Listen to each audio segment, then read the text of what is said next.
I am the opinionated idiot, and tonight we're going to talk more about Idaho murder suspect Brian Kohberger. Let me play the intro and we'll get into it.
Friday, February 17, 2023. Welcome back to the Opinionated Idiot live YouTube show.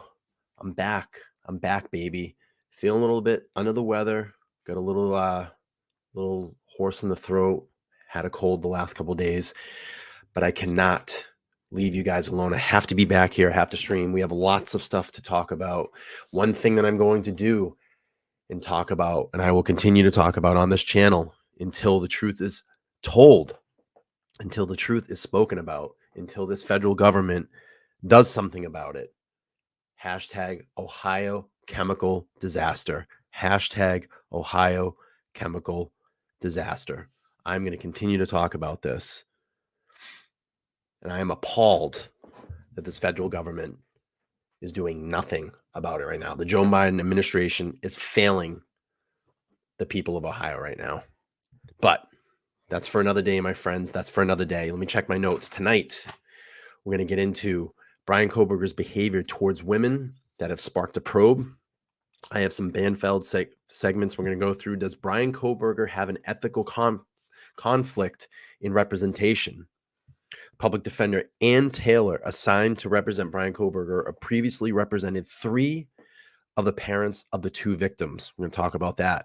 I got a segment from Nancy Grace. I know, can be a little cringy, but the most important thing is that her guest, Chris McDonough, is the case founder and director and former homicide detective, and he's going to talk about did the Idaho murder suspect Brian Kohberger possibly study a floor plan before he went into that residence that night, allegedly went into that residence that night. And then from the interview room, Chris McDonough's YouTube channel, they have Kerry Rawson's daughter of the Dennis Rader, the BTK killer. And she's going to talk about the similarities between Brian Kohberger and her father. So let's get into the first segment tonight. We're going to go to the widescreen, pull this up. This is from the Dan Abrams live show. And this is going to talk about the behavior that Brian Kohberger, that sparked probe with Brian Kohberger. Let's play through this. We're learning more tonight about the suspect in the Idaho murders and some troubling behavior he exhibited in the weeks before and after the murders, but before he was arrested. Happened on the campus of Washington State University, where he was a PhD student in criminology. Behavior that was so troubling, according to the New York Times, the university launched an investigation into Kohberger of his conduct towards women after getting complaints from female students and his performance as a teaching assistant, ultimately leading to his firing from his paid teaching position in late December, just 11 days before his arrest. All while Moscow police were conducting an investigation of their own into the killings of the 4 students on November 13th. The Times report lays out the timeline of trouble for Kohberger at Washington State, beginning on September 23rd, about a month into his first semester there, and this is a month and a half before the killings. According to the school, Kohberger had an altercation with the professor for whom he was a teaching assistant. No details on what it was about. But after the incident, records show Kohberger met with a university official to discuss norms of professional behavior. Dude's an incel. Dude's an incel. 100% giving off that vibe. 100% giving off the incel vibe. Then October 21st, we're now a few weeks before the murders, a professor emailed him about the ways in which he had failed to meet expectations as a TA thus far in the semester. It's previously been reported that students had complained about Kohberger's harsh grading as a TA during the time leading up to the murders.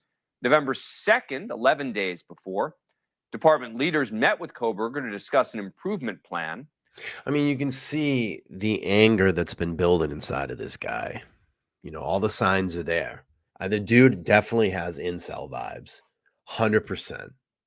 100%. Then December 9th, nearly 4 weeks after the killings, the school reports Kohberger had another altercation with his professor. On December 15th, we have video of Kohberger being stopped by police while on the road with his father, leading to his Pennsylvania home. And at about the same time, school officials met to discuss Kohberger's future as a TA in their end-of-the-year meeting, investigating reports from some women that he made them feel uncomfortable, and in one instance was accused of following a female student to her car. The university apparently wasn't able to prove any wrongdoing, but still, it was all enough for the university to fire him on December 19th, the official termination in a letter, which Ashley Banfield got a hold of. Then December 30th, Kohberger was arrested for the murders of the 4 Idaho students. Joining us now, Mike Baker, Seattle bureau chief for the New York Times, who wrote the article revealing the timeline. Thanks very much for coming on the program. Appreciate it. So do we have a sense at all of what the primary cause was of his firing? Was it the arguments with the teachers, or was it the reports of his conduct with women? Yeah, right. You had sort of these two tracks of problems that were going on.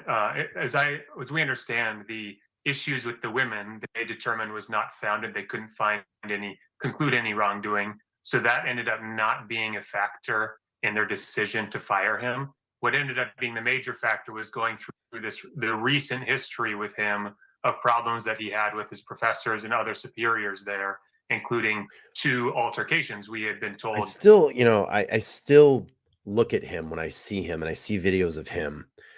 You know, he's not a very big guy, you know, by accounts. You know, like what, 6 foot, 175, but he's very broad up in the shoulder. I'm sure they probably have a vest on him too. I mean, it looks like he might have a stab vest on, or a bulletproof vest or something, but for a what I would say a smaller guy, and I'm relatively pretty, I wouldn't say barrel chested, but I'm more all shoulders and chest in my upper body. And I don't know if he works out. You know, I work out pretty regularly. I'm not saying I'm this crazy buff guy, but I'm athletic. You know, for a smaller guy, he definitely has, from what I can see here, some good upper body strength. I mean, he's a pretty strong dude. SC checking in saying, I got the dates mixed up for the live. I'm traveling today. If your live is still on Sunday, I'll be able to. Yeah, I can throw up a live on Sunday. I know that you're supposed to call in, but why don't we do this? I'm going to do the Alec Murdaugh trial on Monday night, but I'll do something on Sunday. You know, we can plan for that. If you want the number, SC, the number's scrolling below. Save that in your phone. You can text me through that number, and we can communicate or whatever.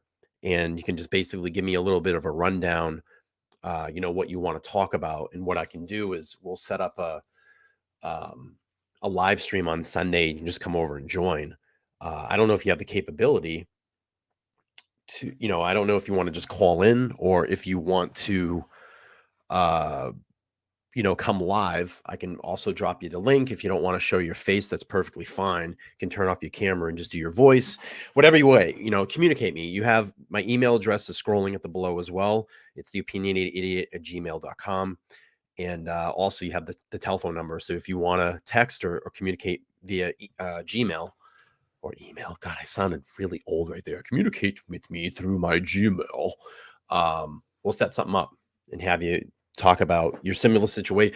Basically, if I'm just give some context here, SC was involved in or knew someone that was involved in a particular situation, like what happened in Ohio. So I'd love for her to come on and talk about, what's going on. I know we promised tonight. It's okay. She's traveling tonight, but we're going to set something up for Sunday and give you guys some content. But definitely we'll continue on with the show here. Essie, thank you so much for checking in. I hope your travels are safe. If you want to hang out this evening for the rest of the show, that'd be great. Yeah, my live streams have been all kind of messed up. I've been sick, and tonight's actually been the first time I felt better. So let's continue through here. And like I said, I was saying Kohberger. If that sounds like a plan, Essie, let me know down there in the chat. You have the text capability or my email. We'll do that. And like I was saying, Kohberger, he looks particularly a very strong guy up top. And that's probably because he was a much bigger guy and he lost that weight. I was a much bigger guy. And what I did was I lost the weight, but I also worked out and built all that, that muscle up in my shoulders and my chest. So, the capability of possibly and allegedly, murdering someone, definitely, he definitely has the physical strength to do it. That is if it is him. Let me just check something really quick. We'll go back to the live show. Give me 2 seconds.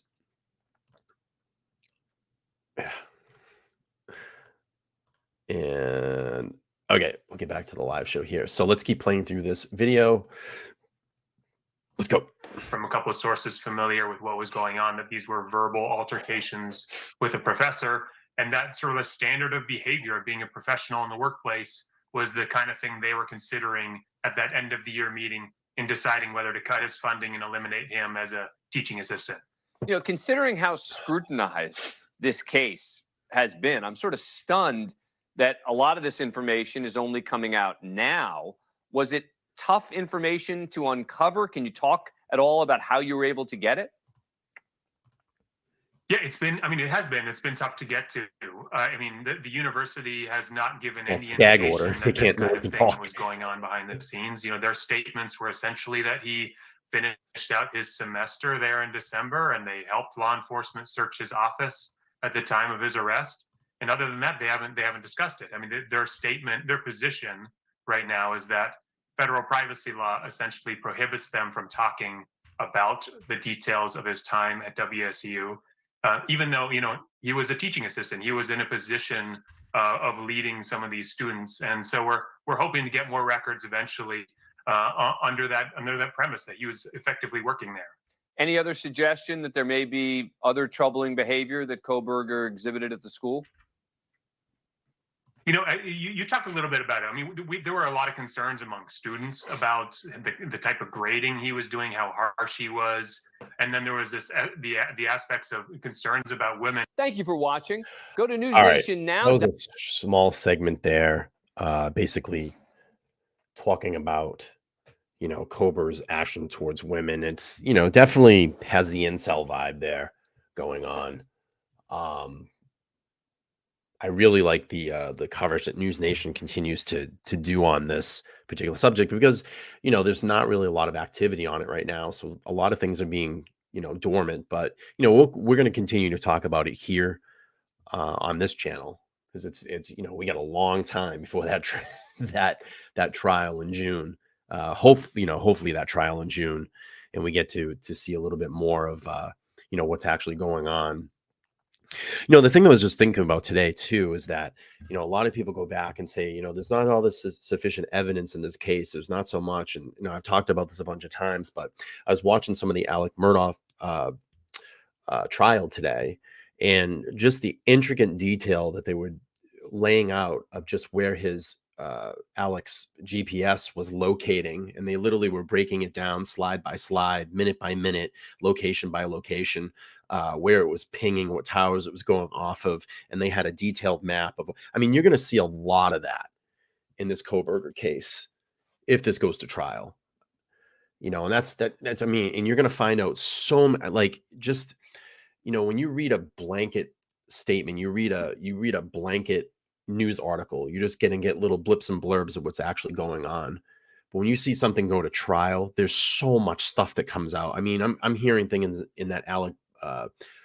Alec trial, the Murdoch trial, there's voicemails and there's, handwritten letters and you're finding out conversations that he had with his wife, his kid that happened 2 or 3 years ago. And there's possibility of a murder suicide. And we find out that he's involved in drugs and doing drugs. It's crazy. The things that you're going to find out when things go to trial. I get 7 people watching this, only 3 upvotes. If you guys could just quickly hit that upvote button, I really appreciate it. It gets this live stream out in the algorithm and brings more people in so we can all enjoy this content here. Please just hit that upvote button. All right, so next on the agenda, we're going to go through a Banfield segment, and it talks about maybe some ethical problems with the public defender that's representing Kohberger and Taylor. And because she has previously represented 3 of the parents of the 2 victims, I mean, that's crazy. I mean, the way that the stars have aligned in all of this is just strange. But let's play up these segments. Basically, she's going to talk about the ethical content, and then I believe just after that, kind of clears the story, redacts some of the retracts some of the conversation that she says about this, and we'll play through both of these segments, and then we'll get to the Chris McDonough segment about Kohberger possibly studying a floor plan before going into the residence that night. So let's play this.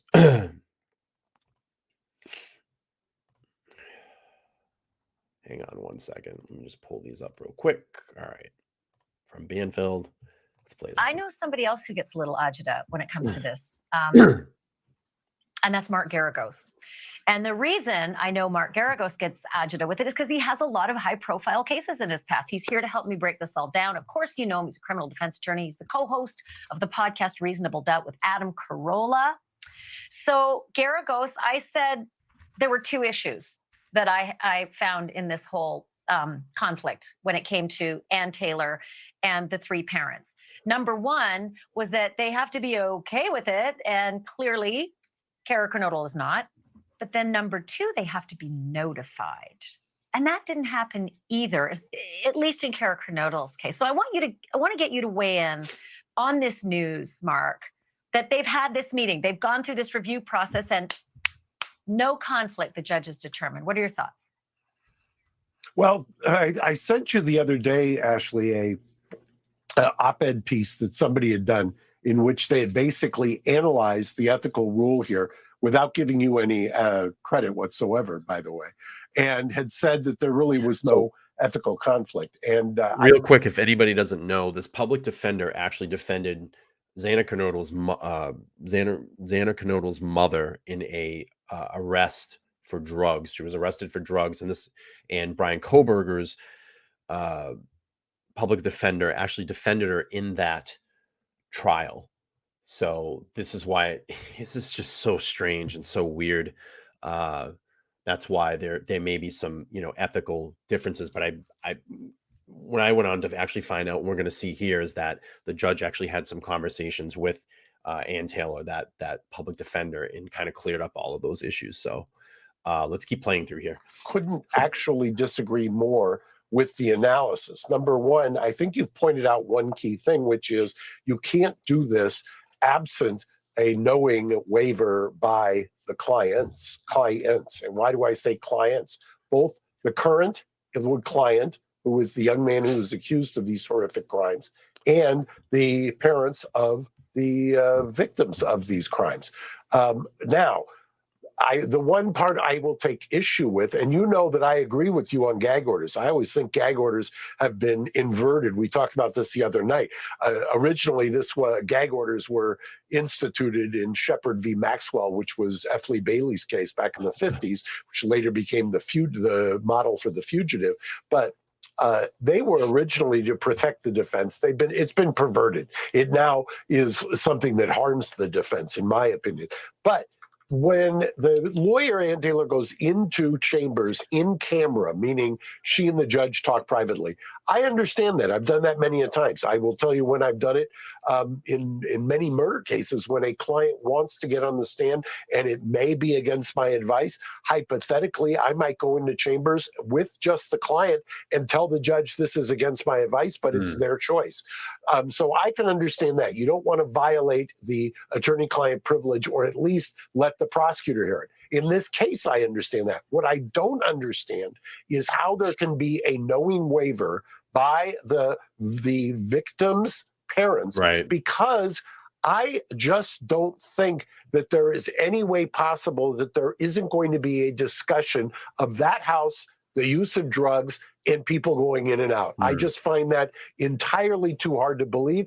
I don't know if the judge said, okay, if we get to that point, then we're going to do further hearings on this and we'll table it. And as of now, you don't plan on doing it. But to my mind, that is in play. And to your point, that is potentially, God forbid, from the young man's standpoint, he gets convicted and later says, I've got a 2255 writ of habeas corpus, and my lawyer was ineffective because she didn't want to go there, meaning the house and drug use and things of that nature. AKA ineffective assistance of counsel. We hear it all the time. It's like, I don't know if it's the number one appellate issue, but yeah, if I had a dime, I'd be on a yacht in Majorca. Yeah, it's the number one. I knew you'd say that. Okay, here's the other thing. Another piece of breaking news. Yeah, okay, wait one sec, because I'm going to get you to talk about this one. So the sources that we have close to the prosecution have also told us that the prosecutors in this case are actually in favor of having her conflicted out. And I suppose I get that, because who wants to try a case twice? Who wants to do all that work and all those billable hours to the taxpayers of Idaho, and then, you know, a couple of years down the pike, after they might get a conviction, have it tossed out only to start all over again and put those families all through that again? Well, look, the cynic in me would say, of course they want her out. She's one of the only qualified defenders in Idaho. So I can see that. But at the same time, the prosecutors have a very, I would say, easy way to raise this issue, which is to file the motion to say that they want the waivers by the respective clients. There's a U.S. Supreme Court case, I believe it's Wood, that specifically talks about what you have to do in a situation where there is a conflict. It has to be on the record. I don't know if that, and we don't know if that was done already in camera or ex parte. Remember, there's two different ways this could be done. It could be done in camera, which means the public doesn't listen to it. And it can be done ex parte, which means the prosecutor doesn't get to get in on this.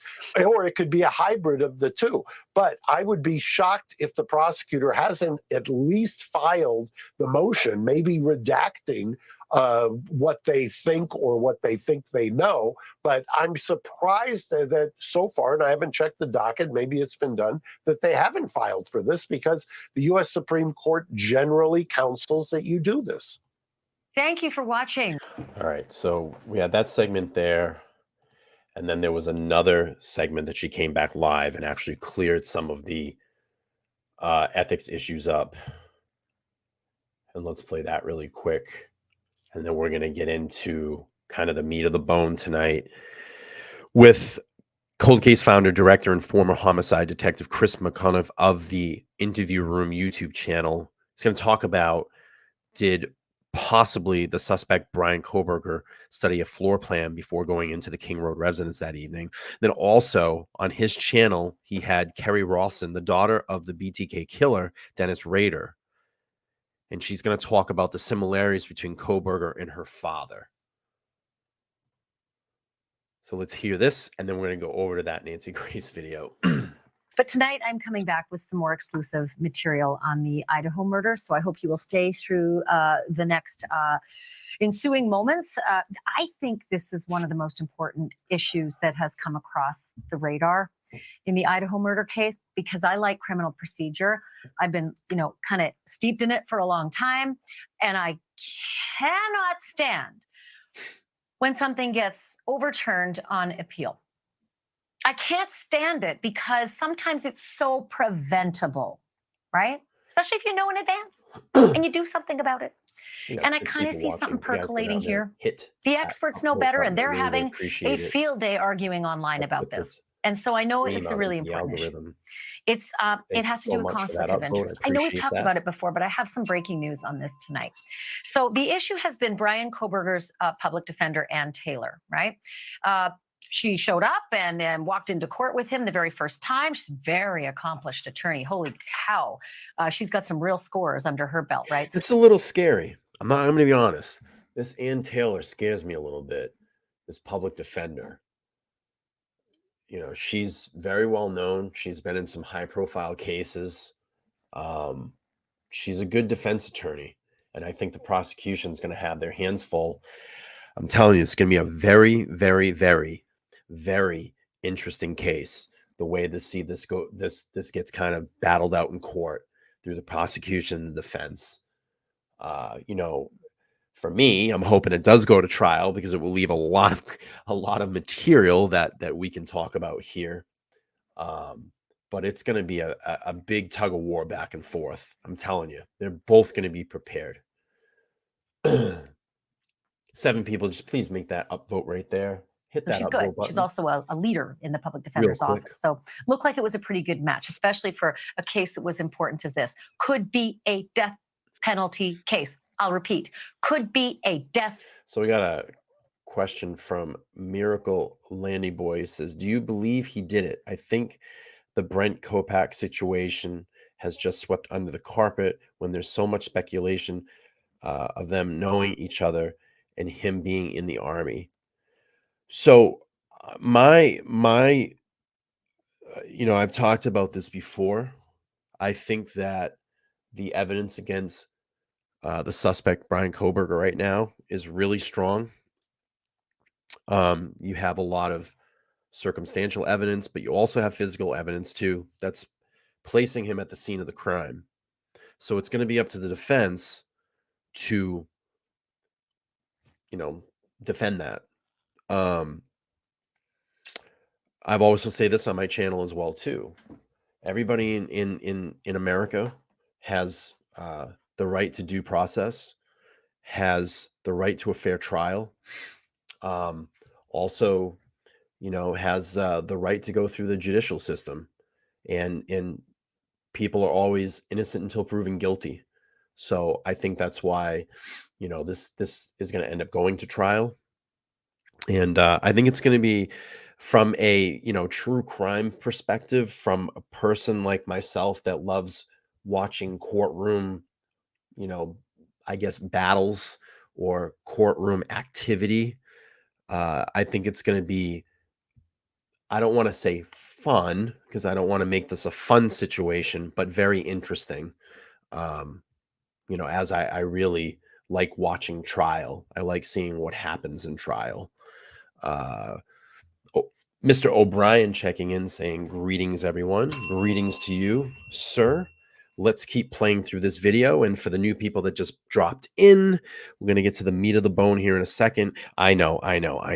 We're going to watch a Nancy Grace segment. But the most important thing is she has a fantastic guest on her show, Chris McDonough, that is a cold case founder, director, and the former homicide detective. And he's going to talk about, is it possible that the suspect, Brian Kohberger, could have studied a floor plan before going into the King, allegedly going into the King Road residence that evening.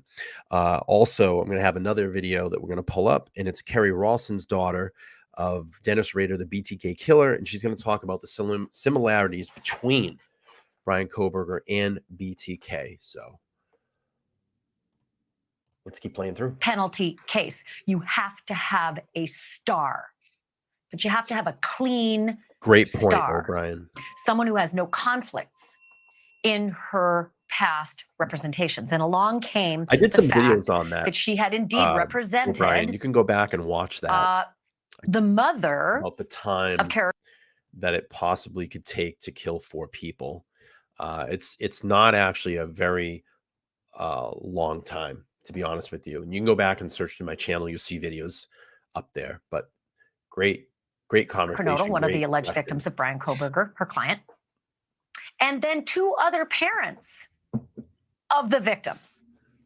Right? So that, all of a sudden, it's like, it seemed so clear. Well, you cannot have represented the children of parents who are now going to be in that courtroom watching you defend their child's alleged killer. You can't. And yet there's some wiggle room.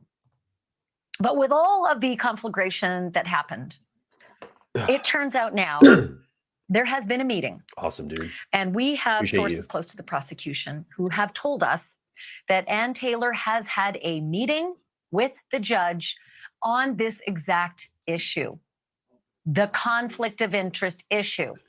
Private meeting, behind closed doors, discussing all of the issues. Likely she was called in to lay out, tell me everything you did with client A, client The judge B, will want to know and that. client C. Tell me And then they'll make the everything so that determination. we can exclude the possibility of a conflict. And in this review process, my source has told me that it's been cleared. Interesting. No conflict, according to the judge. So is that it? Right. I mean, Kara Northington, Ben Mogan, Corey Hatrock, all parents of the deceased victims in this case, all had Ann Taylor on their cases. It's crazy. Right? So it is It's such a so curious weird. issue. What did she tell the judge? Like, what did she lay out to the judge in order for the judge in this case to say, nothing to see here, no conflict problem? Did she see our interview? Did the judge see our interview with Ann Taylor's previous client, who she dropped on the very day she showed up in that courtroom with her brand new client, Brian Kohberger? Literally dropped her former client, Kara Northington. That's Xana Kernodle. Right. You know why? Because it's gonna bring a lot of attention to her. That's why she took it. Puts her on center stage. Mom dropped her that day, and they were still active. Like, it was still an active pending case. By the way, Kara Northington had no idea that this had gone on. She had no notification of it, she told us. And did Ann Taylor know about the interview that we conducted on this program with Xana's mom, in which she laid out that she was gobsmacked by all of this, that she had no idea? Thank you for watching. All right, so just want to get you guys caught up a little bit. There was some controversy with Ann Taylor, the public defender for Brian Kohberger. Apparently, the judge is going to say that there's no conflict of interest. As we just found out, Ann Taylor represented 3 of the parents of the 2 victims. That's insane. I mean, the insanity and all the stuff that's going around in this case has just been absolutely crazy. I mean, all these coincidences, and just, it's a very strange and weird case. And again, we have a lot to talk about up until June, till this goes to trial. And then I think there's going to be a lot of interesting conversations that we have. But what I want to do now is, unfortunately, we're going to have to listen to Nancy Grace. But there's a great segment that I want to play through. Chris McDonough is a cold case founder, director, and former homicide detective. He's going to talk about, is it a possibility that the suspect, Brian Kohberger, allegedly might have studied a floor plan the evening that he went into the King Road, or before the evening that he went into the King Road residence. And then also we're going to move on after that, talk about with Kerry Ralston, the daughter of the BTK killer, Dennis Rader, and she's going to do some comparisons between her father and Brian Kohberger. So really interesting stuff here. Let's pull one of these videos up and we'll go through it. God, we're going to have to sit through Nancy Grace. All right. I apologize. Did Kohberger. I can hear her voice now. You know what? Does it ever end with Brian Kohberger, the man charged in the murders of 4 beautiful, that's the only word I can really think of to describe the Idaho University students that were slaughtered in their own beds? Joining me, a real expert, Chris McDonough, director at the Cold Case Foundation, former homicide detective, host of a YouTube channel, The Interview Room, and you can find him at coldcasefoundation.com. By the way, I got to give shout out to Nancy Grace. If you like her content, please go over and subscribe. And then also The Interview Room, Chris McDonough, go over and check out his channel. He's got a lot of stuff on there about Idaho and Brian Kohberger. He actually has gone down to the area and done a lot of video in that area too. If you want to go down and check out, what the town looks like there. But let's get through this. I think it's a really interesting segment. This is going to take a majority of the meat of the show here tonight. And then we'll end the show off with Kerry Rawson, Dennis Rader, BTK killer's daughter, in talking about the similarities between Brian Kohberger and BTK killer. .org. I understand, Chris McDonough, that you You're gonna have listen to her for discussed 26 at minutes. length the specter that Brian Kohberger actually studied the floor plan of the students' home, the off-campus home, where the 4 students were murdered. Is that right? Right, Nancy. So I had a Wait. chance. Wait. That was a yes, no, Cuts the Chris guy McDonough. off. Fucking guy hasn't even introduced himself yet. She cuts him off. Come on, Nancy. What the fuck?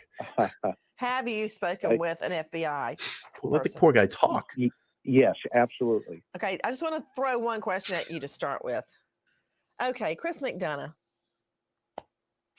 I first found you on YouTube in The Interview Room because I was trolling Yeah, for exactly. anything I could find out. But this is a about- good segment. I'm telling you. I really want to hear Chris's perspective on this. He's got a great perspective. So unfortunately, we have to listen to fucking Nancy Grace. the Idaho murders. This was before Kohberger was arrested. Before we even Kohberger. heard the name Kohberger. And you did for me what I later did for myself, but I couldn't get there in time. You beat me to it to do a slow drive through the whole area.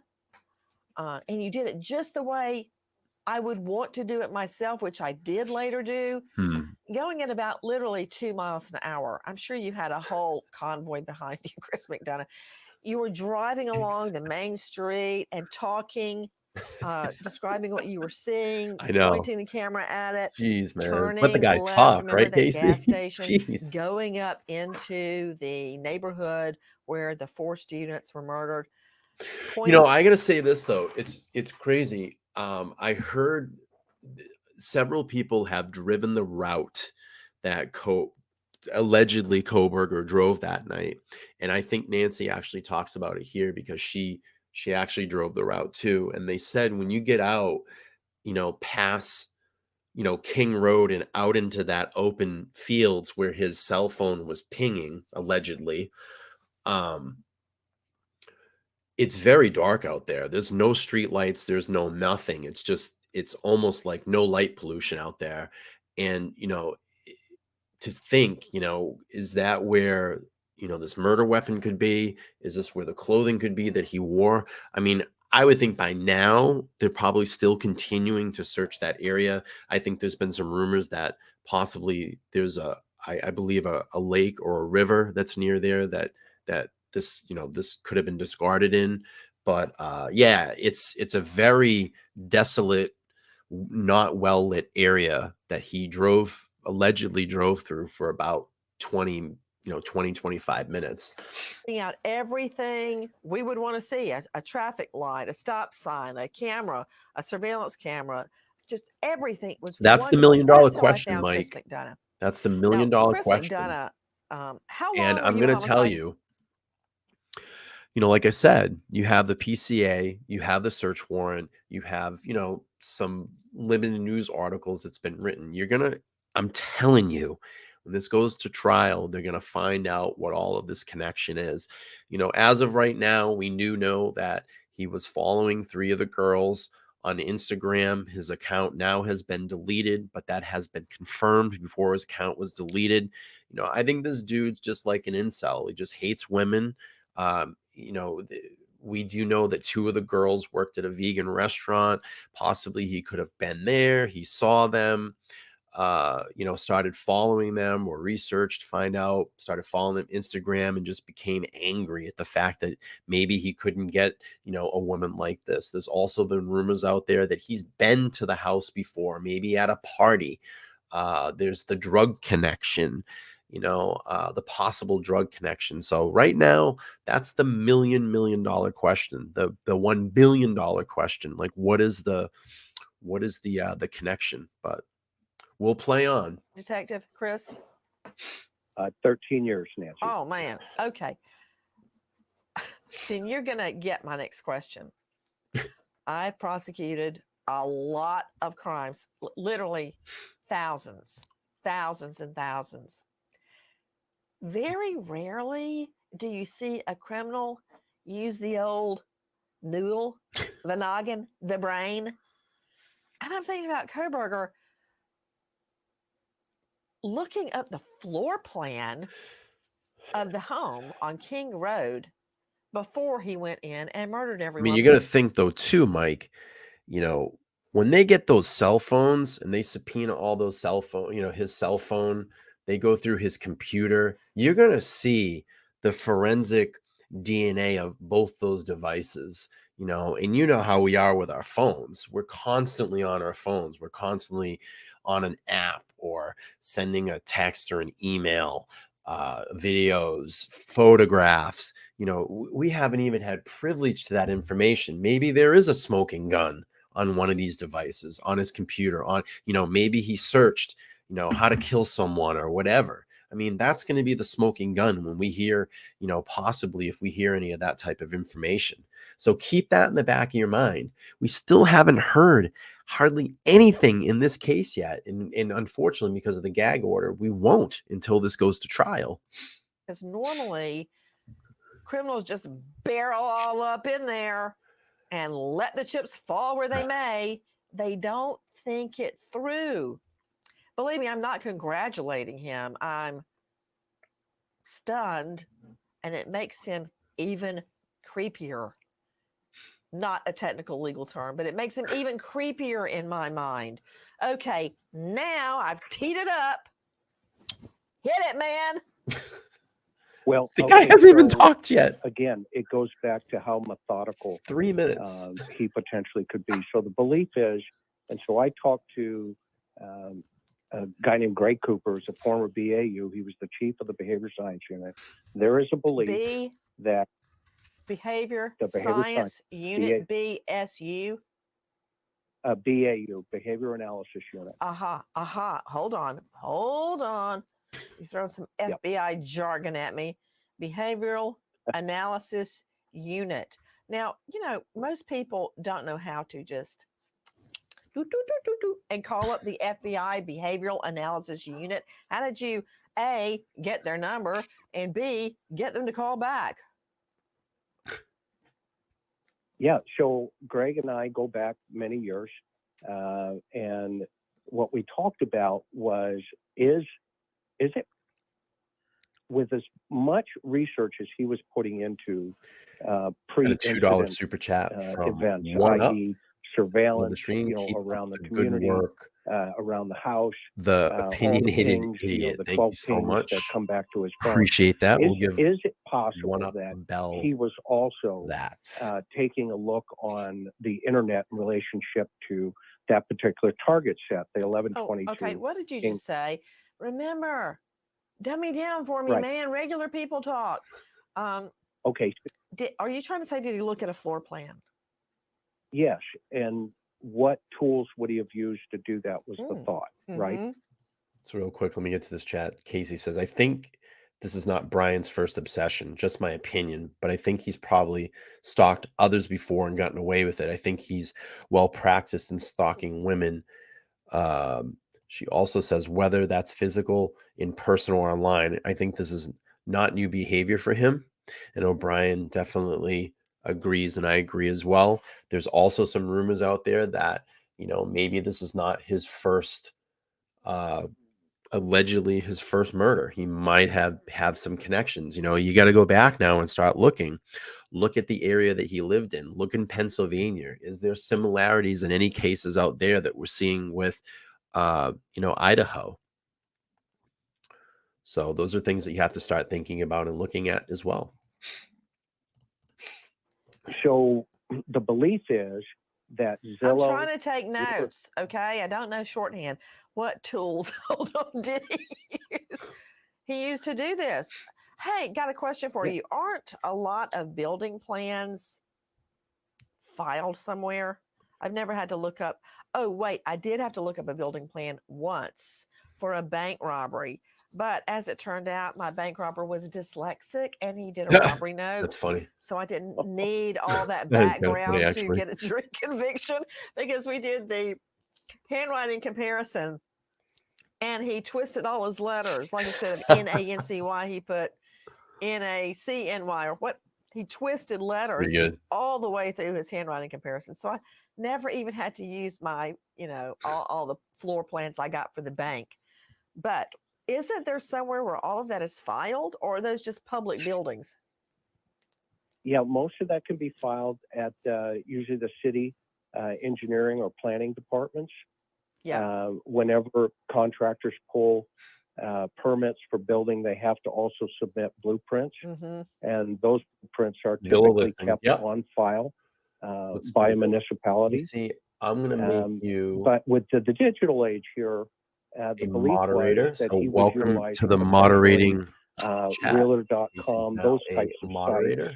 sites. Okay, all right. So much. You've been a just big let that supporter sink of the in. stream. So you're talking about like a Zillow or realtor.com floor plans, not like a blueprint architectural floor plan. Give her a badge or a wrench. I forget what it is. Interesting. It's a wrench. Okay, go ahead.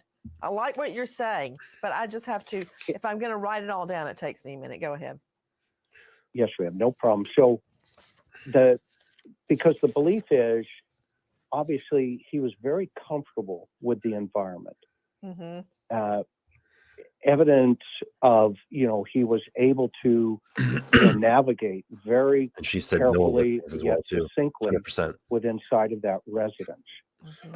So the only available resource to him would have been those type of digital platforms to, kind of 1122 King, isn't that the address? Yes, ma'am. Have you looked it up to try to see the floor plan? Yeah, it's already up there. I have done a video on it. If anybody wants to see that. Where did you go to? A rental site? Yes, I went to Zillow, and then early on it was on an apartment rental site for college students. Casey nailed it. Okay. You kind of think that she'd probably do a little bit more research for her guests before he was on. The interior of the house. And so the belief is that if he had that type of resource, would he have utilized it? And the thinking is, yes, in fact, based on the amount of study he put into that area as a whole. If anybody's interested. So I thought that was really fascinating. I'm going to drop.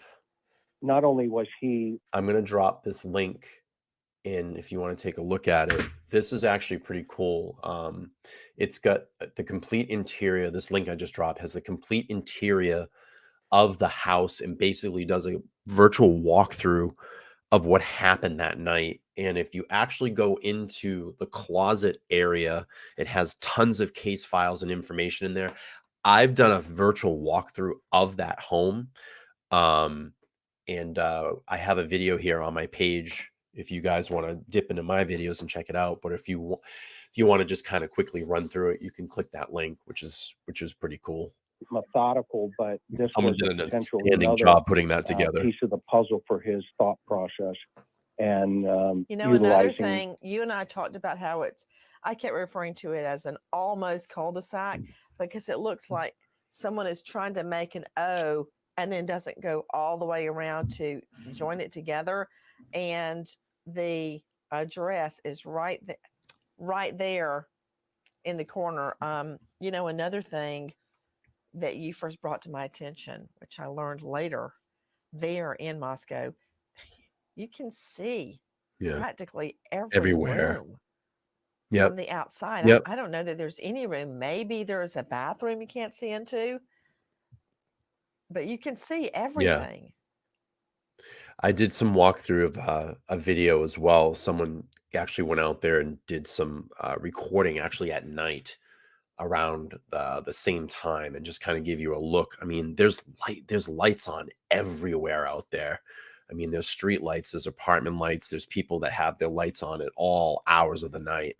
Yeah, and what isn't that fascinating when I know you stood there and I stood there also in that back parking lot area, that you can visually see not only Right into Maddie's room, you can see into Dylan's room, and this is where that, I think I've always felt that cinder block underneath her window played a role in something, based on potentially a voyeurism, play here for him, and working out his, deviance in relationship. Crazy, Casey, if you've ever looked up like their TikTok videos, it's pretty insane. I mean, it gives you like some really good insight as to, who all those people were. And I mean, they didn't know this was coming. I mean, it's sad. They had no clue. They were sitting ducks. They had no clue. But you can actually look up like TikTok videos and look at their Instagrams, and it's sad. These kids had no idea that this was coming. They had no clue. I mean, this was a huge, incredibly frightening experience. I mean, I wouldn't even, I wouldn't even want to even put myself in that situation to even think about it. How frightening this is. But we'll play on here. Fantasy levels. So yeah, those guys, those poor kids were like you had described in the past, Nancy. They were sitting in a fishbowl, sitting ducks. That's it. And it's really a tragedy that he had that 12 type people of right now. If you resource available to him. If you just come in, I appreciate it. He gets to stream out Well, in the of course, algorithm. the way that we I would really find would that appreciate out it. is through a thorough analysis of his laptop, his iPad, his phone. See, and this is what I just talked about. Everybody's kind of freaking out. Oh, there's just this minimal amount of evidence. They haven't even done forensic DNA, forensic analysis of, like I said, the phone, his computer, his laptop, all that. They're going to go through all of that, including his work. Yeah, everything. Laptop or desktop that he may have there, to find out if he did that. And knowing him, he probably 13 people. did, Let's get those upvotes to 13. Magic number. Now, why do you say that? 10 right now. I just need 3 well, more. I think we're going to be surprised. Thanks, Casey. With appreciate that. Just 3 why more. he wouldn't have done that, because he took so much time with every move that he made that evening. And then he picked the perfect time to execute the crime. And then, he left or it fell out. We don't know yet. Obviously, if you just first time jumped over live on this stream and you're that not could have been either an oversight and or hit the bell left notification so every time I go live to move the you guys will know. investigation. I don't see that. Okay. I mean, I don't see that he left it there on purpose. I think that's crazy talk. I don't. Can I move on to something else now that you've given me something to stay up late at night worried about Brian Kohberger going on Zillow and finding people's floor plans? Can we talk about Brittany Hislop, who is professing her undying love psycho for Brian Kohberger? And it leaves. That's another one that if you want to look up Brittany Hislop. Check out her Facebook account. I actually did a video on her and read through some of her Facebook posts, and she is I just say there's something going on there. Internet quote concerned about her child. She reveals she is, her word, not mine, lovesick over Brian Kohberger. Yeah. Did you hear that, right. Sydney and Jackie? Yeah. There's a woman who says, she did say based on their astrological signs. Oh, gee. Red flag of warning. Yeah, right. And because their star charts are very similar, that she thinks he's the perfect Casey quote, says she's a male few counterpart crayons to her. short of a And full she box. has, quote, undying love, Exactly. even though she has never met or spoken to him. Help me. Help me understand this. Well, I didn't understand it either, and I had to ask some forensic psychologists. And there is a dysphoria called hybristophilia. Okay, you're going to have to And- spell that for me. Okay, Actually, it's kinda funny. I had to do the same thing, Yeah. Nancy. It's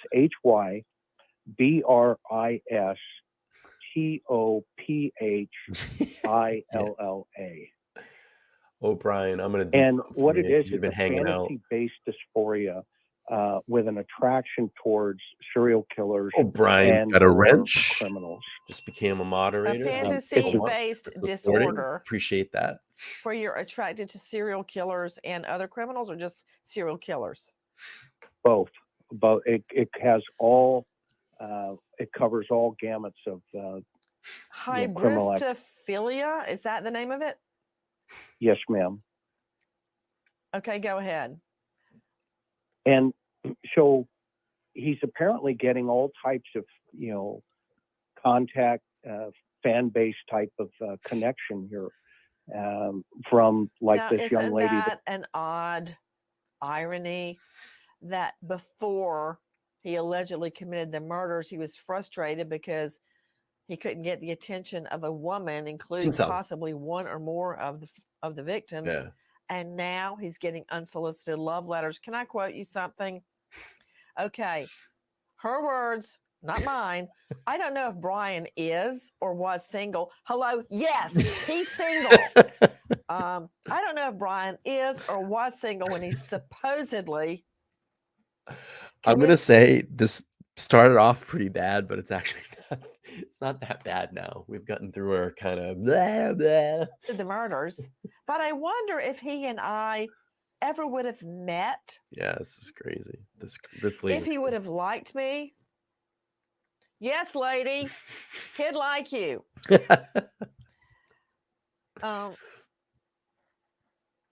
Yeah. He likes any We just- woman that would even notice him. Wait Exactly. a minute. Well, I'm sorry. I'll read it straight. Quote, I don't know if Brian is or was single when he supposedly committed the murders, but I wonder if he and I ever would have met, if he would have liked me, and if we could have Yeah. connected well. And if we did, It's the most run and on. if he did, in fact, Yeah, commit it's those so run murders, on. it doesn't mean he would have hurt me and been No, abusive. not Although at I don't all, right? personally know him and his temperament, I just know that ideally my true love and perfect match wouldn't hurt me or do me like others have that were wrong towards me. Okay, again, help me, Where's Mike? Mike, Chris. you still here? Why would this Mike's woman gonna get a believe he's wrench her too. perfect Mike soulmate? is now a moderator.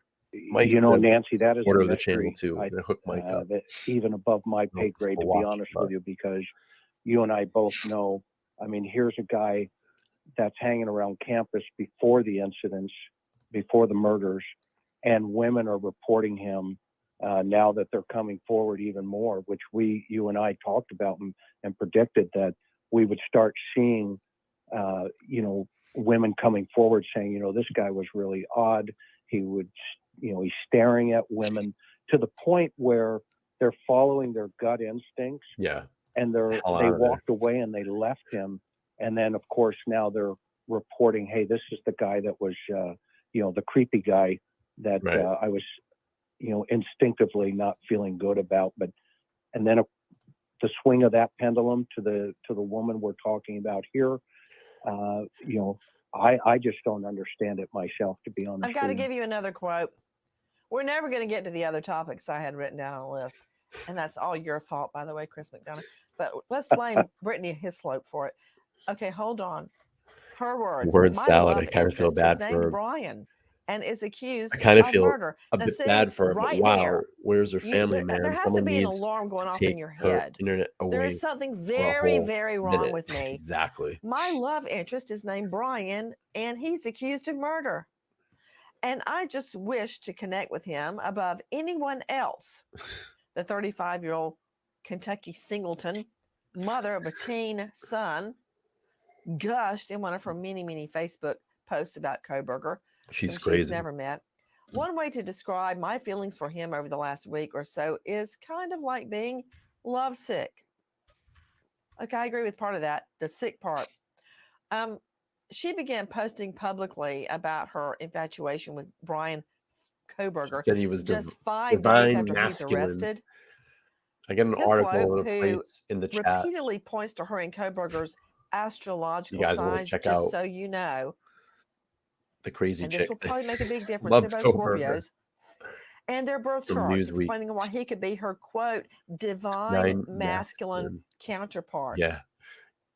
She says she's not drawn to him just for his smarts and courtroom demeanor. He's creepy as H-E-double-L in court. Chris McDonough. Exactly, O'Brien. You know, I remember Two small interviewing words, wellness check. at least one of the women that married one of the Menendez brothers. Mhm. Yeah. Yeah. And she also had children, and she moved across the country to be closer to his prison facility. Crazy. I don't get it, Chris McDonough.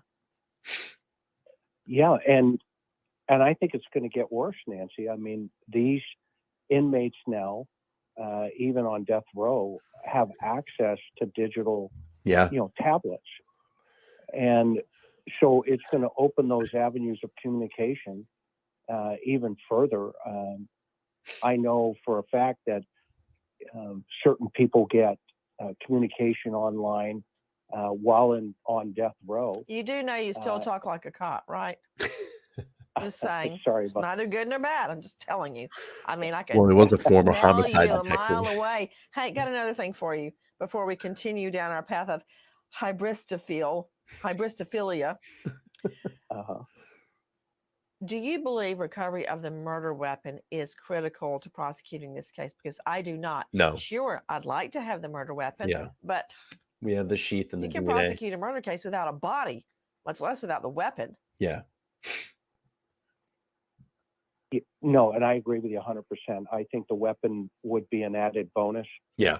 and it's more important to him than it is to prove the crime. I agree with you 100%.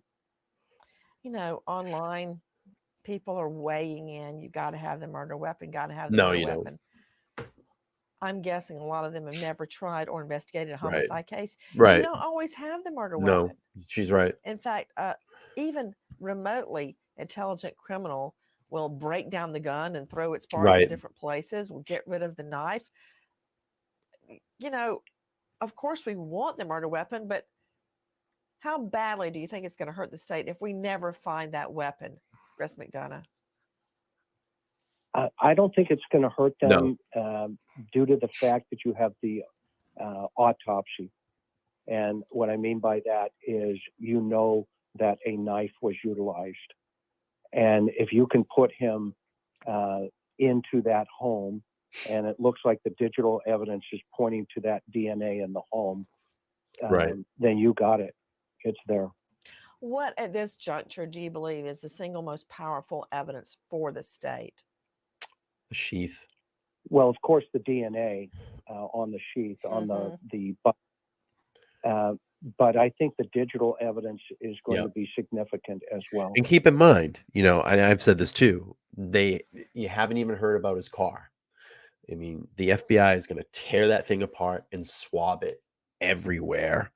And if there is a shred of DNA from any of the victims in that vehicle, if there's a hair from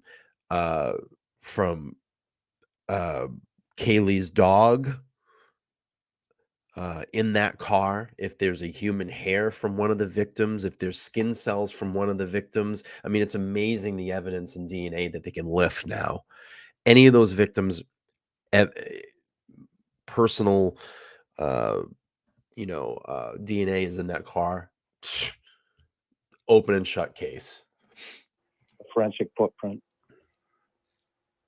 The digital evidence, such as the 12 times his phone pinged Right. near 1122 King, although they will say the defense is going to argue We drove that back and ping forth. bounced off a different cell tower, which is completely possible. Right. What else? They can explain away the DNA on the sheath by saying, yeah, I attended a knife and gun show and I touched a lot of knife sheaths.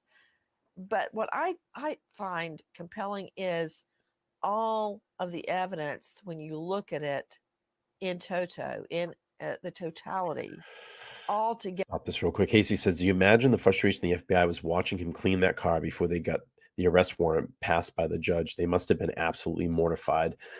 Yeah, absolutely. But, I'm still sure and I'm pretty confident that there's ways that they can find,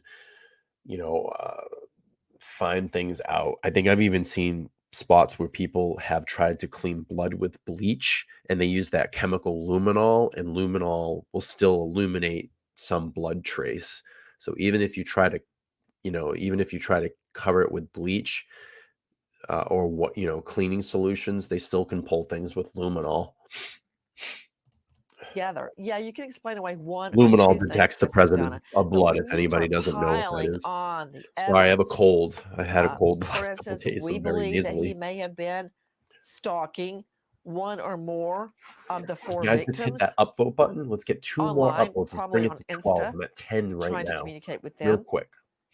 There's just so much. The fact that he's stalking the campus, we have him there in the student union and other places just staring at 2 more. people. Let's get. I So got he's not at 13 his people campus, watching. 2 Washington more State University. upvotes. He's 3 at more their upvotes. campus. And that student union building, the co-op, is not far I'm at gonna welcome all the from person in 1122 from King, where the four victims were Twitch murdered. that's watching as So well. we've got him all around their sphere. Yeah, I'm And feeling then the DNA better. for me I'm is the getting icing there. on the cake. Starting to I feel a think little we're going to better. have a lot more, though, Chris McDonough. Do you? It's just been frustrating. It's Absolutely. sitting There right are here. tools that haven't been discussed. We just heard about them real subtly on the Thanks. trial going Appreciate it, on O'Brien. today. Appreciate that. One of them is a tool called Gladiator. Yeah. If you look, and those kind of tools, for obvious reasons, the public isn't aware of their total capabilities, but those are the type of tools that will put Brian Kohberger closer to the event. And do you want to explain how Gladiator works? Well, This is interesting. I have not heard about this, so this is kind of some breaking news for me right now. This Gladiator that they're going to talk about. let me just say this: it narrows the scope of those tower pings. How? I love you, Nancy. I can't go there right now until the experts testify on that stuff. But I can just tell you this: I've seen it work to the point where a tower ping has been narrowed down to within feet. Exactly. I've had And that's what I was talking about. If you guys didn't catch the beginning of the stream, that I talked about in the Alec Murdoch trial right now. I was watching some testimony today, and they were doing specifically right that with his GPS. They literally were pinging him and tracing his footsteps down to to feet, in coordinates in time by seconds where he was. So, I mean, you're going to see a lot of this in trial. And that's why I said, everybody, oh, there's no evidence, he's going to walk, he's innocent.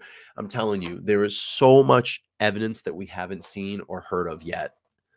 narrow down to within a block. Yeah. Feet. That's pretty amazing. So they're not going to be able to use the defense. Oh, yeah, I was on my cell at that time, but nowhere near the murder scene. And this could be pinging off a tower 2 miles from here. But with Gladiator ability, you can narrow that ping down, I know, to a block. Right. And you're saying even to feet. Guys, I'm just wondering how he is being treated, as I call it, Camp Flower at the county jail, where they sometimes wake the inmates up with soft music and they have pizza night on Friday night. They order out pizza. What? Never heard anything like it in my life. But hey, I I wonder if they have him in isolation. I believe I've heard he's in solitary. Yeah, so Casey said, I heard your phone performs like a digital handshake with Bluetooth devices and Wi-Fi without actually connecting completely. Massively narrows everything down, I reckon. Yeah, I actually did a video about this as well on my channel. You can go back and watch it. And it basically talks about, iPhones, Android phones are constantly sending signals out to areas in and around your house to Bluetooth devices. It's funny, like I'll go out to my car and sometimes I have to connect my Bluetooth into my car and it will pick up you guys have probably done that. It picks up all the signals or the Wi-Fi information that's in that area that's available. That's basically sending a ping out to that Wi-Fi device or that Bluetooth device. So it's trying to connect. It's saying, hey, let me in. Nope, let me in. Nope, that type of relationship with those devices. There's been some rumor out there that I believe in Maddie's room that she had a Bluetooth speaker. So if they can use any type of that information, I mean, if Kohberger isn't around that house or inside that house and his phone tried to connect to that device, and they can forensically go through that and find out if there's a connection there, again, it's huge evidence for the prosecution. That's a great point. Thanks for bringing that up, Casey. Isn't that right, Sid? Didn't we? Yeah. Why do you think they've got him in solitary? Well, I think they're concerned about his ability to communicate to the outside, as well as what's his threat risk internally to the jail. You mean will somebody try to kill him? Yeah. Yes, ma'am. Yes, ma'am. Oh, darn. Okay. That said, is that normal for them to be put in solitary? No, I want him to go. Yeah, so we had his phone off for a certain amount of time, but that still doesn't mean anything as far as I'm telling you. I think just what this gentleman was talking about, and I forget the name of the device or what program they're using.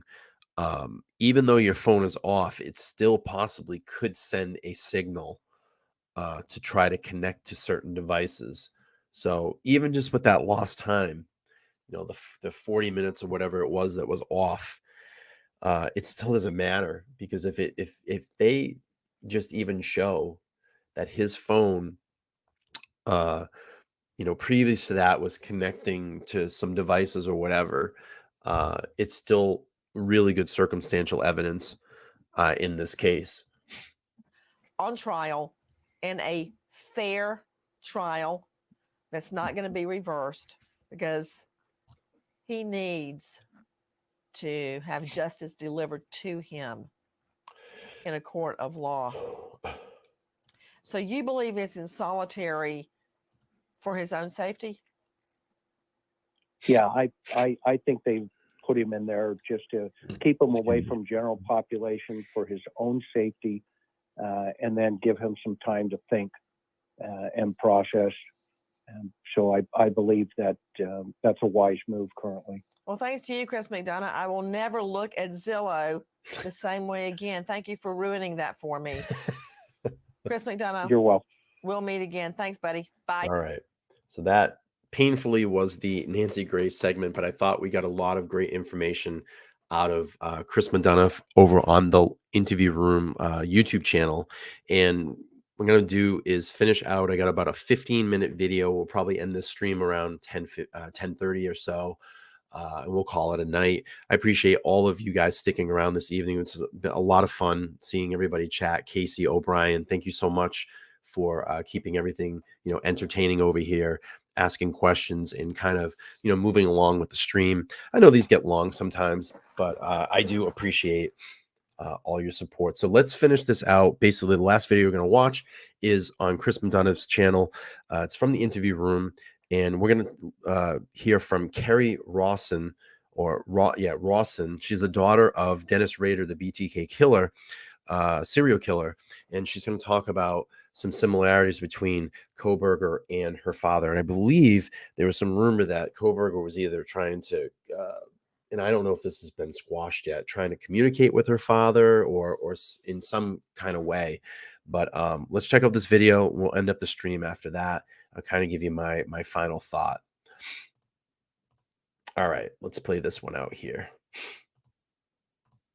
Well, first going back to your other question, I, being a little younger here, kind of live on social media. And it was shocking how much involvement was going on in the general public with the Idaho case from the get-go. There's just a massive surge of true crime coverage. These internet sleuth groups, there's ethics questions arising in these places. I actually almost likened it to like a live ongoing murder mystery going on for the last few months, but you're talking about real people, for young people that lost their lives, and I think sometimes that gets lost in the shuffle. Just going back to what you were saying before, in regards to, so here's the thing that I have that kind of bothers me when people talk about this, and I'll give you my opinion on it because that's what we do here on the Opinionated Idiot Show. You know, it comes down to things like this. I mean, there's movies that are made, there's programs that are on TV, people watch, you know, Law and Order, and I realize these are real life situations. These are real lives that were taken. But I think it becomes, when something like this happens, there's so much coverage about it and so much mystery. And as human beings, we're very curious by nature, and we want to know things, and we want to research things, and we want to find out and discover. And I think that's just human instinct, the curiosity factor that we all have inside of us. And through those things, I think you start to find that you maybe connect with these individuals. You know, maybe you're like, hey, I'm a young college student. I'm around the age of these particular individuals. I can almost, you know, I've been scared, or I've been through, you know, a situation like this, or, and I think just the magnitude of it as well. You have 4 people that were mysteriously killed in the middle of the night, and there's no suspect. And there was no trace of a suspect for weeks. And there was tons of coverage going on. And you're kind of almost like, are they going to catch this person that did this? Or is this going to be another unsolved crime? You know, we have that curiosity because we want to find the person or persons that did this. We want to bring those people to justice. And I think that's, you know, that's just kind of my thought on that. I don't know how you guys feel about that. You know, you can let me know down there in the chat, but we'll continue to play through this here. Kohberger and my dad. So my dad was 28 when he committed his first murders. It was 4. It was part of the Otero family in January of 74. So my father went from breaking and entering, stalking, what he called trolling for victims, simple like burglary of like you know, lingerie and stuff. So he went from that to an attempted kidnapping. He reported them in the fall of 73, straight into what was his first murders. Now he's a serial killer because he committed, you know, 6 more murders after that, 7 scenes in total. But if he had been caught after his first one, we would call him a mass murderer. So one of my questions tonight for the panel when we get there is, you know, was Kohberger a budding serial killer? Like, we have to call him a mass murderer because he's been caught. But I don't believe he would have been stopped. I believe we were looking at a serial killer. Be right back. I don't know if we're allowed to use that term here. I mean, we can't, but if he had continued. Also, with my father, then being the same age, entering in a house with multiple people, my father actually didn't even expect the adult male to be home when he did enter in 74. So he got into a situation he was not fully prepared for, and he had to call it what he calls improvising. I believe Kohberger maybe didn't know how many people were in the house. In my opinion, I believe he was maybe targeting the young.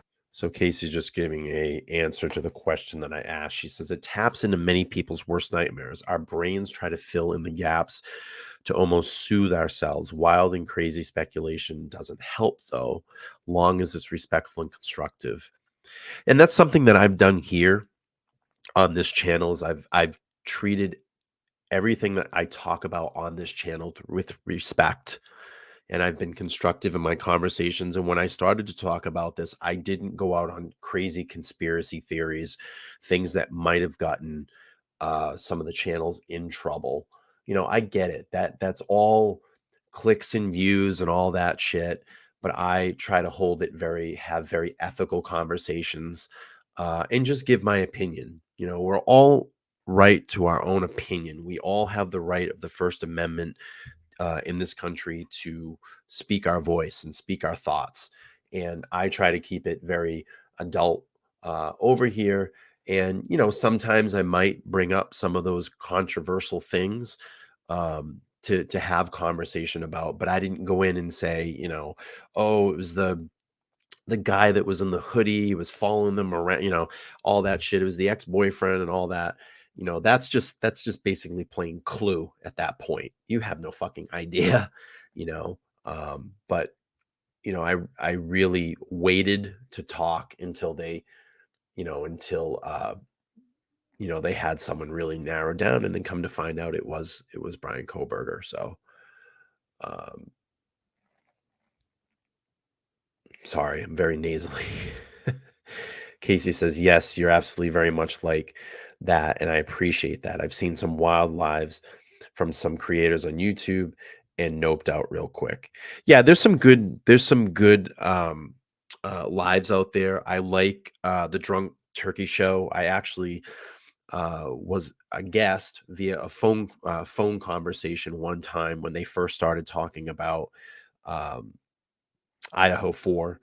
And I have to give them a lot of congrats. I mean, I don't know what the hell they did, but they caught that algorithm, and I literally watched them go from like barely 1,000 subscribers to like 30,000 almost overnight. So congrats to them. I've actually thought about trying to get them over here on the channel sometime and having, a conversation over here and just seeing, what they think at this point. Cause they're a fun channel to watch. But big shout out to Drunk Turkey Show. Absolutely. They're cool guys. They're cool guys. All right, let's keep playing through this, and then we'll wrap up the evening. Appreciate Women on all the of third you guys. floor Appreciate you all. ran into people awake on the second floor. My father wouldn't have left anybody alive if he could have.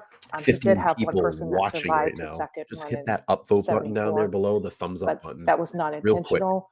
So Would my appreciate question is, was Kohberger aware there were two surviving women in that house? And how did he feel when he found that out after it became news? The differences between them, my father is a strangler, so there was only one stabbing in 74, and that's only because he had to finish it quickly, in his own words, and he didn't like it. So there was a big difference there in my father's MO and Kohberger's choice of weapons. And my father doesn't like blood. I would assume Kohberger's highly attracted to it. So there's a big difference there. Another important thing about my father is he was a criminology student. $5 So super chat. he studied criminal justice at Wichita State. He literally went into classes right around the same time he committed his first murders. Then he had access to means and methods, bro. I appreciate that. getting to talk to law enforcement while they were working the BTK cases. You are So he murdered 7 people in the 70s while studying his own crimes in classes and enjoying that, and basically making fun of them and mocking them in his head while they were sitting there trying to figure out who this murderer is, while wearing possibly Mr. Otero's watch. My father stole trinkets and mementos.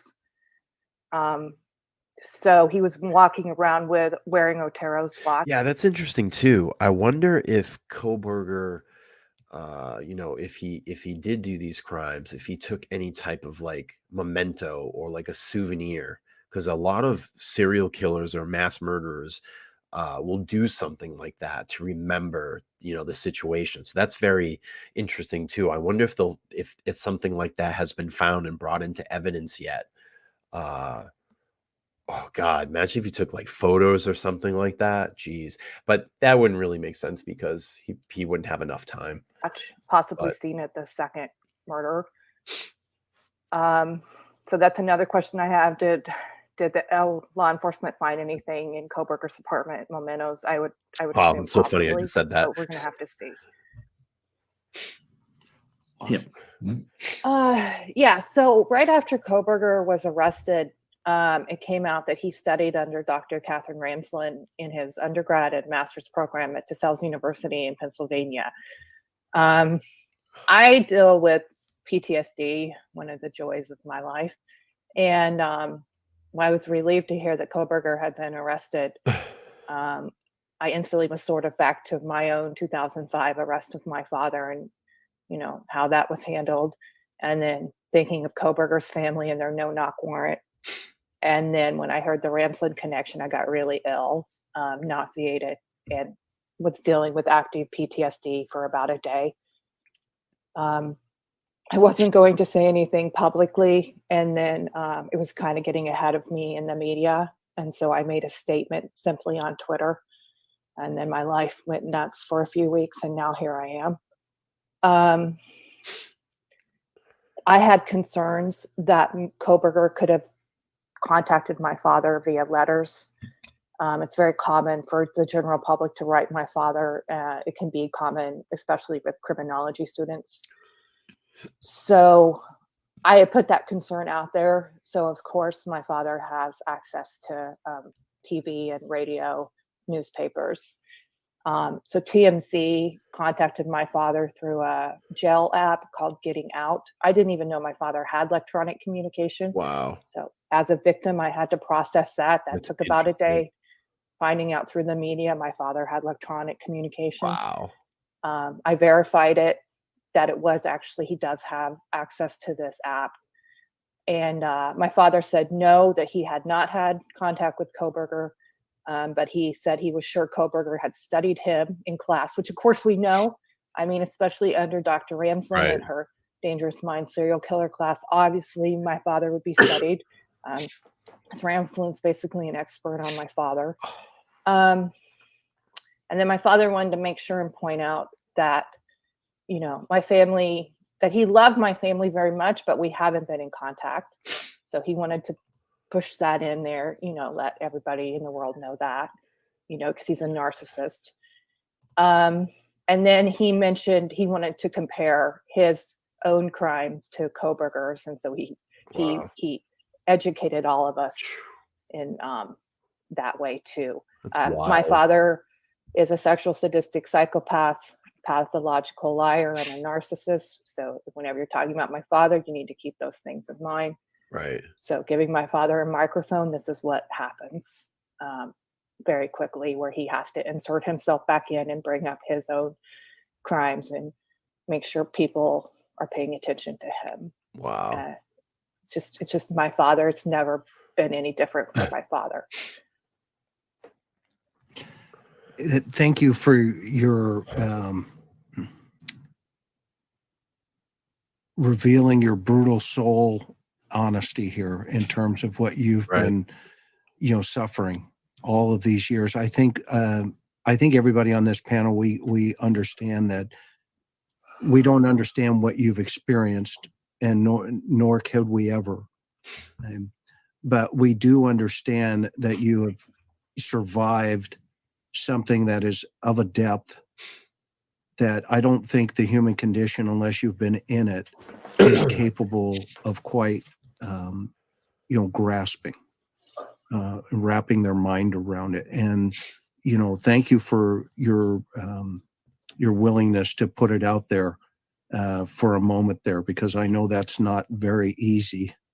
But at the same time, I respect you for the fact that I really know that deep down inside you feel the importance of what your mission is through your advocacy to helping these types of problems. And so thank you for sharing just even that little piece of who you are.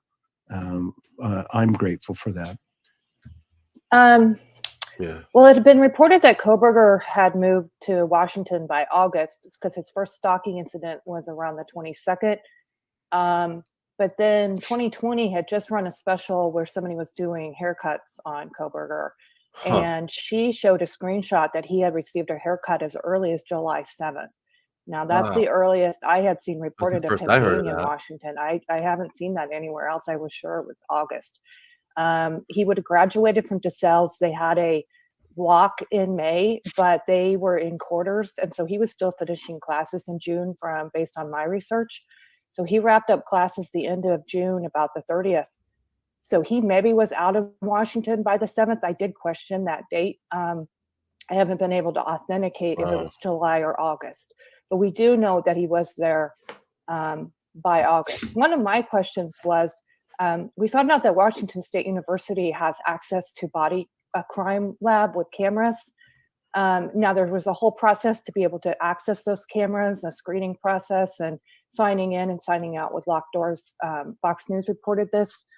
My question is, because of how easy it is to access body cams, and Kohberger was studying cyber forensics.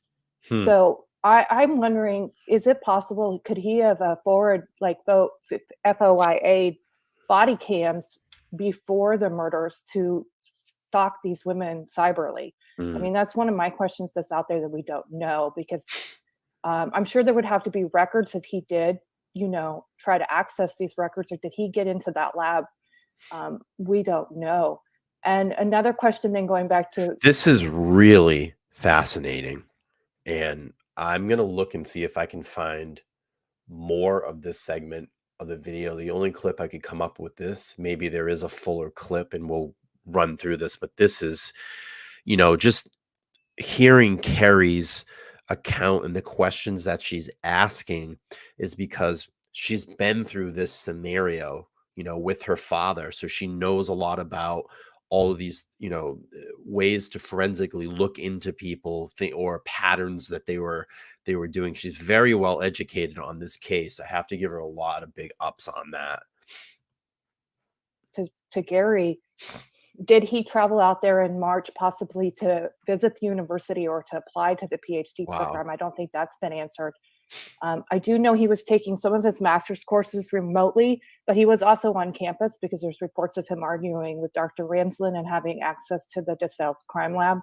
So there was a combination of online and in-person classes. Plus, you have to remember that's during COVID, so he was more remote. So I agree with Gary. He maybe could have been traveling around. So while they need to be checking Pennsylvania, they might need to be checking other unsolved crimes and other weird oddities. So the question is, did he target and fixate on them in August when he was driving around, what my father would call trolling, or was he cyber stalking them earlier through their social media? That's another thing I've wondered about. So my father was in the military in the he was supposed to go to college and he was terrible at it. So he knew, my grandpa told him, you're going to get drafted. My grandpa was a World War II veteran. And my dad has 3 younger brothers. And my grandpa said, look, you guys are going to get drafted. So you need to just go sign up. So my father was in the Air Force from 66 to 70. Now, he didn't see any action, but he traveled overseas into Turkey and Korea and Japan. And he actually was experimenting with bondage with prostitutes, according to my father, in Asia. One of his first sexual experiments then. Earlier, you were talking about the Kohberger and the young woman. There's a lot of immaturity with somebody like my father. He had a hard time with women in high school, didn't really know how to approach them, or got too fixated on them, got kind of lovesick is a word my father used. My father really didn't have any relationships until he met my mom. It was a quick 9 months, and then they got married.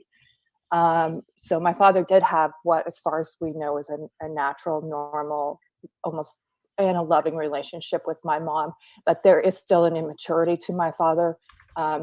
like with my father's crimes, they were very sexually motivated, but he never raped.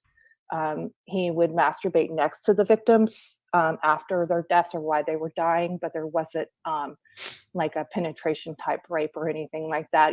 That would have, like, to my father, that was crossing the line. Even my father has lines, and that was one of his lines. Back to the like the security guard stuff.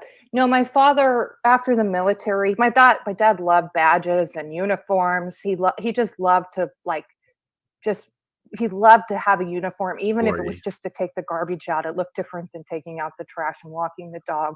He loved his Boy Scout uniform. He was never a cop. I swear to the Lord that he took the test to be a cop, but the police said no. I swear he went in and did it. He was always, like, sort of a wannabe, wanted to be a cop. So he was a compliance officer. He was in ADT, so he was in security. So after the Otero murders, there was a big upswing in Wichita community families wanting to have security systems. And so my father actually got a job installing security systems because of the crimes he had committed. And he always enjoyed that little irony that he was in people's houses, why they were all very scared of him. And then in 91, he became a compliance officer in Park City, in the suburbs we live north of Wichita.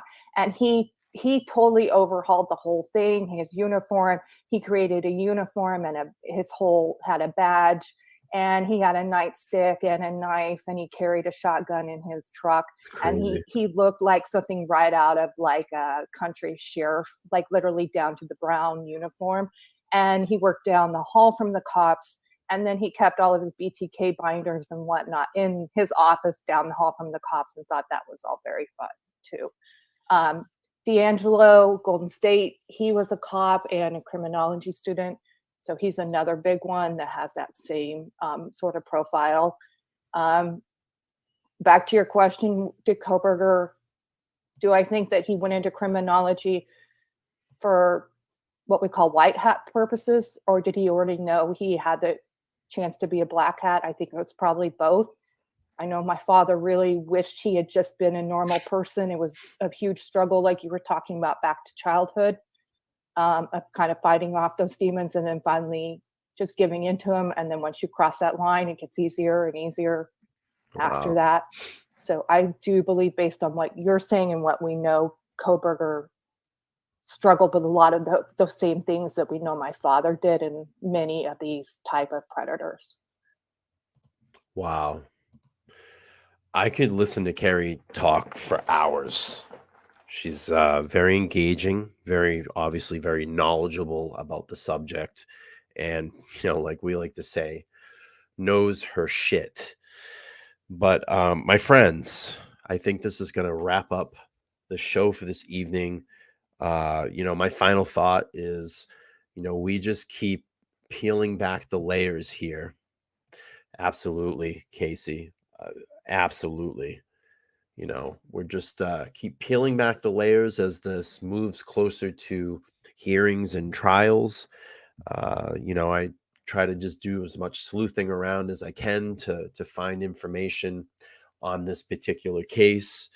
I'm going to jump subjects, I believe, on Monday night and talk about the Alec Murdaugh trial. If you haven't been following that, we'll get a little bit caught up to speed on that. I have a special stream on Sunday night. I have a viewer of the channel that's going to call in on Sunday night and give her similar account to either it was her or a friend that was in a similar situation, like the Moscow situation. So I'm very curious to hear the details of that. So we'll have that caller on Sunday night. Again, the stream will start 9 p.m. Eastern Standard Time. I'm trying to nail down, what nights I'll be streaming, but right now they've been pretty spontaneous and pretty consistent. It's been either Sunday or Monday night and Wednesday night. I switched this week a little bit just to try things out to see how many viewers I could pull in. But I think either Sunday or Monday, Wednesday nights have been my best nights. The only thing about Sunday, I know a lot of people watch The Last of Us, and that's right around 9 o'clock when I start streaming. So Monday's been a little bit better. But, you know, we'll keep playing through. But I will be back here on Sunday night with that guest, that calling guest. You're not going to want to miss that show. I want to appreciate all of the chatters this evening in the chat. O'Brien, my wrench, Casey, my wrench. You guys are always here. It's really nice to see you guys. Had Mike at the beginning of the show as well. Big shout out to him. So I don't know. That's going to be it. I'm going to get some sleep. I hope everybody has a great weekend. Actually, just a great Saturday, but I'll see all you guys back here on Sunday night, 9 p.m. Eastern Standard Time. Thank you so much, Casey. Have a good night. O'Brien, have a good night. I will see you guys on the flip side. Don't miss the show on Sunday, 9 p.m. Eastern Standard Time. I'll pop up the reminder tomorrow morning. Just go over, hit your notification, and you'll be reminded. Until then, we'll see you. Bye, guys. Good night. Bye.